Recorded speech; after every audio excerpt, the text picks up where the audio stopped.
La Côte d'Ivoire s'affirme sur la scène internationale. En marge de la CSW 68 à New York, la ministre de la Femme, de la Famille et de l'Enfant s'est activement engagée dans des discussions avec plusieurs institutions des Nations Unies. L'objectif de Nassini Touré, renforcer les divers partenariats au bénéfice des Ivoiriennes. Amina Mohamed est la vice-secrétaire générale des Nations Unies et présidente du groupe des Nations Unies pour le développement durable. Amina Mohamed a piloté le processus qui a abouti au consensus mondial sur le programme de développement durable à l'horizon 2030 et à la définition des objectifs de développement durable. Avec elle a été évoqué le renforcement des relations entre l'Organisation internationale et l'État de Côte d'Ivoire, s'agissant de l'autonomisation des femmes et de la lutte contre la pauvreté féminine. Autre sujet abordé, l'élection de la Côte d'Ivoire à la vice-présidence du conseil d'administration de l'ONU Femmes. C'est une mission qui a été fructueuse. Nous nous sentons concernés à plusieurs titres du thème de cette année, qui est celui de l'autonomisation de la femme, l'implication des institutions étatiques et l'accès au financement.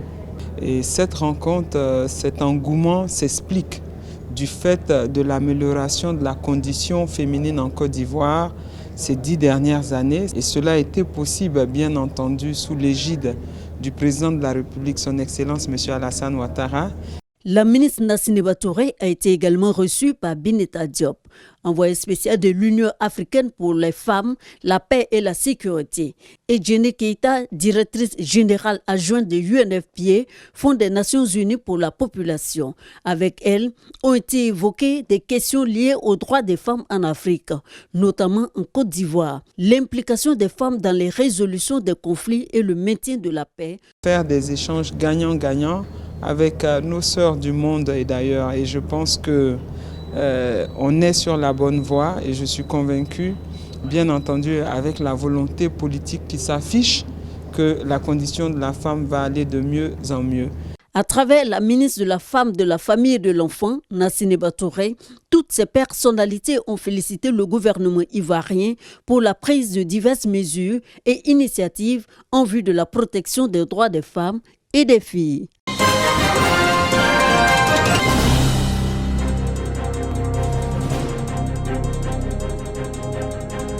Les drapeaux tricolores ivoiriens et français, côte à côte, symbole de bonnes relations entre la Côte d'Ivoire et la France. À 10 km d'Abidjan, le jumelage de la localité d'Atengué, dans la sous-préfecture d'Anyama, et la ville de Saint-Cyr-l'École de la région parisienne, prend tout son sens. Un partenariat matérialisé ce jour grâce à l'implication de Lydie Duchon, adjointe au maire de Saint-Cyr-l'École, cheville ouvrière de la mise en relation. Une des missions principales du collectif des élus binationaux de France, c'est d'établir un pont entre notre pays d'origine, la Côte d'Ivoire, et notre pays d'adoption, la France.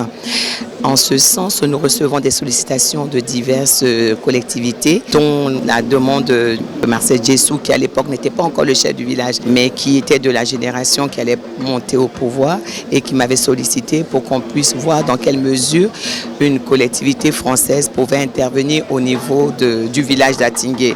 Faire d'Atingué de Saint-Cyr-l'École un exemple de collaboration gagnant-gagnant dans les différents secteurs d'activité, c'est l'ambition de la première responsable de la ville française, Sonia Bro. Dans nos petites communes de 21 000 habitants en France, des systèmes, des mises en place de process, de façons de faire pour faire gagner du temps, on peut aider à ce niveau-là. A contrario, nous avons chez nous perdu cette notion de communauté, de ce qu'on va faire pour notre voisin. Et c'est parce qu'il nous manque cet esprit d'intérêt général. Et c'est quelque chose que j'ai bien trouvé en Côte d'Ivoire et notamment dans ce village.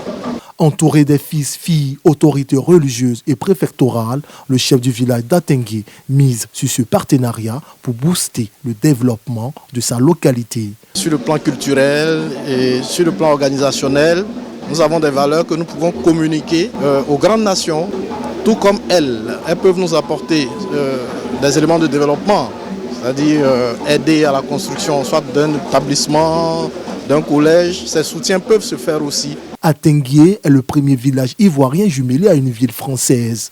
En attendant les résultats concrets de ce partenariat, Sonia Bro est faite fille d'Atengué et baptisée Chadon.